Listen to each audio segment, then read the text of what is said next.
पर्यावरण हमारे जितना हम सोचते हैं उससे भी बहुत करीब का विषय है। हो सकता है आपका कई का नज़रिया आज और बहुत परिष्कृत हो जाए, और मैं बहुत सौभाग्यशाली है ये दिन कि मुझे आपके बीच आने का अवसर मिला। कुछ बच्चों में आपको बहुत अच्छी जानकारी आपके साथ शेयर कर रहा हूँ। बहुत अच्छी बात यह है कि आपके टीचर्स भी यहाँ हैं, तो आपको दोबारा और अच्छे से वो समझा पाएंगे। आप सबके लिए एक शब्द है, विसिल ब्लोअर। कितने लोगों ने सुना? हाथ खड़े करो। एक हमारे भाई जो है राणा जी ने ये शब्द उन्होंने सुना है, और प्यारे बच्चों ने किसी ने सुना। मेरे सारे प्रश्न बच्चों के लिए होंगे, शिक्षकों के अभी मैं संबोधित करके ये पूछ नहीं रहा हूँ। तो आपने सुना होगा, भाई राणा जी ने केवल हाथ खड़ा किया। एक शब्द है बेटा, विसिल ब्लोअर। और आज का दिन क्यों महत्वपूर्ण हो जाता है? आज क्या है आज का दिन? आज है 9 दिसंबर, इंटरनेशनल एंटी करप्शन डे। और एक ऐसे पुरोधा जो कि जिनका जीवन पर्यंत ये लड़ाई इंटरनेशनल एंटी करप्शन डे के लिए जो यहाँ पर साक्षात विद्यमान है, इससे अच्छा अवसर मुझे लगता है जिंदगी में कभी नहीं आएगा और कभी नहीं आएगा। देखिए नेचर में कोइंसिडेंस कितना पावरफुल होता है, ठीक है, कितना पावरफुल दिन होता है। पर ये देखिए आप, मैं आपका बार बार प्रणाम करता हूँ। 9 दिसंबर विश्व एंटी करप्शन डे है, और आज जो वैसे फोर्सेस हैं उनके खिलाफ जो लड़ाई लड़ी जा रही है उसके पुरोधा यहाँ विद्यमान है। इससे बड़ा दिन क्या हो सकता है? अब आप समझ गए। तो ऐसे व्यक्ति को कहते हैं विसल ब्लोअर, जिसकी जान खतरे में रहती है, जिसको कि कई तरह की चिंताएं रहती हैं, लेकिन वो इन सब की परवाह करे बगैर लड़ाई लड़ रहा है। किसके लिए लड़ रहा है? हम लोगों के लिए, कि कोई सामाजिक भूमि है, वहां पर पर्यावरण का या पेड़ लगाए जा सके, वहां पर सामाजिक वानिकी की जा सके, और बहुत सारी चीजें की जा सके। तो हमारे शिक्षकों को भी ये सुन के अच्छा लगा होगा कि आज 9 दिसंबर को देखिए आप स्वयं यहाँ विद्यमान हैं। और कल क्या है बच्चों? कल 10 दिसंबर है। कल है मानव अधिकार दिवस, ह्यूमन राइट्स डे। पहली बार जब हमारा ये हुआ था, ये करीब जो है 1946 में से ये स्टार्ट हुआ था पेरिस में, और तब से लेके ये 9 दिसंबर का ये मनाया जा रहा है। 46 से लेके जो ये आपका समझिए मानव अधिकार दिवस तब से चल रहा है। तो ये बात यहाँ से मैं अपनी शुरू कर रहा था। दूसरी बात है कि एक बात आई कि धीरे धीरे हमें कैसे, जितनी ज़्यादा सेंसिटिविटी होती है व्यक्ति में, वो कहीं ना कहीं परिलक्षित होती है, ठीक है। आपके शिक्षक आपको धीरे धीरे बहुत सारी चीजें बताते हैं। इसको हम कहते हैं ब्रेड लेबर। तो ब्रेड लेबर क्या है? देखिए, क्यों केवल माई आटा गूंदे, क्यों केवल बड़ी दीदी सब्जी काटे, क्यों छोटे छोटे बच्चे उसमें अपना योगदान नहीं करें? तो ब्रेड लेबर का कंसेप्ट जो है वो बहुत प्यारा कंसेप्ट है। हिंदुस्तान में चूंकि हम परिवारों में रहते हैं, तो बच्चों अपनी थाली खुद धोइए, किसी दिन माँ के साथ आलू छीलने में मदद करिए। ये लड़कों के लिए विशेष तौर पे कह रहा हूं मैं। तो यदि आप ब्रेड लेबर करना सीख जाएंगे तो खाने के प्रति आपका लगाव ज्यादा बढ़ जाएगा, ठीक है। जो भोजन आप ग्रहण करेंगे वो आप समझ जाएंगे, वो एथिकल हो, वो सात्विक हो, ठीक है। और भोजन कैसा हो, बहुत संक्षेप में मैं उसकी बात करता हूँ, क्योंकि हमारे बड़े शिक्षक भी यहाँ बैठे हुए हैं। फ्यूचर में वो, क्योंकि शिक्षक कभी साधारण नहीं होता। सर ने एक सेंटेंस से शुरू किया, मैं एक सामान्य शिक्षक था, चाणक्य ने कहा शिक्षक कभी सामान्य नहीं होता। हो सकता है उसकी कौन सी बात उसको बच्चों को छू जाए, शिक्षक की कोई बात शिक्षक को ही छू जाए, और वो किस ढंग से उनको किस आयाम में उसको ले जा सके। तो शिक्षक कभी सामान्य नहीं होता। मैं तो शिक्षक के परिवार से ही हूँ। मैंने रोज देखा है, हमारे घर में रोज कॉन्फ्रेंस होती है, और बड़े बड़े विद्वान जो कि हमें चरण छूने का मौका मिला, रोज हम उससे सीखते हैं। तो एक शिक्षक एक तो आजीवन वो बना रहता है, क्या शिष्य बना रहता है आजीवन। We are lifelong student. अगर हमने सीखना बंद किया तो हमारा क्या, हमारी सारी विद्वता गई। आप समझ रहे हैं? तो हमें रोज सीखते रहना है, ठीक है। तो मैं आपसे दूसरी बात कह रहा था, बहुत ही सूक्ष्म आयाम की ओर मैं आपको ले जा रहा हूं, क्योंकि हम सोचते हैं बच्चों को शायद ये ना बताया जाए, वो ना बताया जाए, लेकिन उनकी जो ग्राह्यता है, जो उनकी सूक्ष्म ग्राह्यता है, वो बहुत अधिक होती है।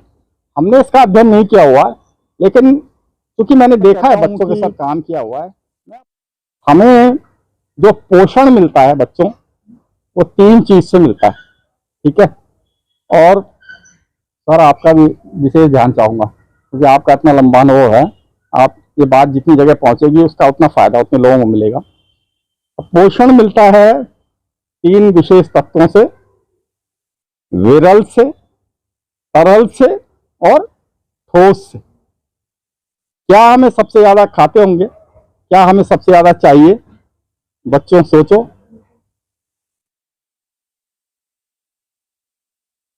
हमें सबसे ज्यादा पोषण के लिए चाहिए वायु। देखिए हम दिन भर यहाँ पर बैठे हैं, तब भी हमें पोषण चाहिए शरीर को। तो क्या चाहिए सबसे ज्यादा? प्राण वायु। वही खराब हो रही है, उसके लिए हम क्या कर रहे हैं? नंबर 1, ठीक है। दूसरा हमें चाहिए, दूसरे नंबर पे तरल पदार्थ। पानी हमारा खराब हो रहा है, ठीक है बेटा। तो पानी के लिए बहुत सिंपल स्टेप है, जितना आवश्यक हो पानी उतना ही लीजिए। आधा गिलास पानी पी सकते हैं तो उतना ही लीजिए, दूसरा को पानी ज्यादा मत दीजिए। पानी वेस्ट चला जाता है हमारा, बहुत सारा पानी हम देते हैं, आधा गिलास हम फेंक देते हैं। तो कितना सिंपल स्टेप हुआ, कितना, आधा गिलास की जरूरत है तो आधा ही गिलास लेके बैठे हैं पानी, ठीक है। दोबारा आपको जरूरत है तो दोबारा ले लो भाई। हमने देखा कई जगह पानी की बोतल, क्या देख रहे हैं आप शादियों में, बेटा यूं खाली बस गला सुखाने के लिए लोग पानी पीते हैं, खाने के बाद पानी नहीं पीते, उसको डस्टबिन में फेंक आते हैं और हम समझते हैं हम बड़े नवाब हो गए, आपने पानी नहीं बनाया। पानी कम्युनिटी का होता है बच्चों। वाटर बिलोंग्स टू स्टेट, राज्य का विषय है पानी, और वहां पर भी राज्य में भी किसका, कम्युनिटी का विषय है पानी। और पानी के माफिया जो है ना, जो लोग पानी सारा बेच रहे हैं, वो हमारा पानी बेच रहे हैं, कम्युनिटी का पानी बेच रहे हैं। तो ये बड़ी चिंता का विषय है बच्चों।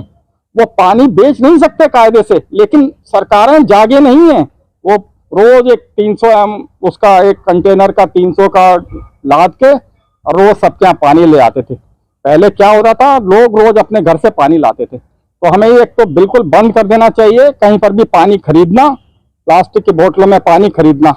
उससे टेट्राथैलेट्स निकलते हैं और बहुत सारी चीज निकलती हैं। गर्मी में रखे सारी की पानी की बोतलों में प्लास्टिक होता है, माइक्रो प्लास्टिक। और आपको सुन के ताज्जुब होगा, मैं बहुत संक्षेप में आपको बता दूं कि माइक्रो प्लास्टिक का इतना ज्यादा नुकसान है। जो आप फेस के स्क्रबर यूज करते हैं ना, फेस साफ करने के लिए करते हैं ना बच्चों, आपने सुने होंगे, फेशियल करते हैं जिसको फेशियल कहते हैं, उसमें जो स्क्रबर यूज होते हैं उसमें सब माइक्रो प्लास्टिक यूज होता है। वो कहाँ जा रहा है? मछलियों के गिल्स में, धीरे धीरे। तो कहां पर आ जाना चाहिए हमें वापस? मुल्तानी मिट्टी में आ जाना चाहिए। आप स्कूलों में और बच्चों को बताओ, मुल्तानी मिट्टी का यूज करो, दही का यूज करो, नींबू का यूज करो, किसी भी चीज का यूज करो, लेकिन सारी बायोडिग्रेडेबल चीज का यूज करो। वो बड़े बड़े फैंसी फेस स्क्रबर्स को बंद कर दीजिए, उनका इतना नुकसान प्रकृति को होता है जो कि समझ में नहीं आता। बड़ी कंपनियां अपने पैसे बना ले रही हैं और कुछ नहीं हो रहा है इसके सिवा।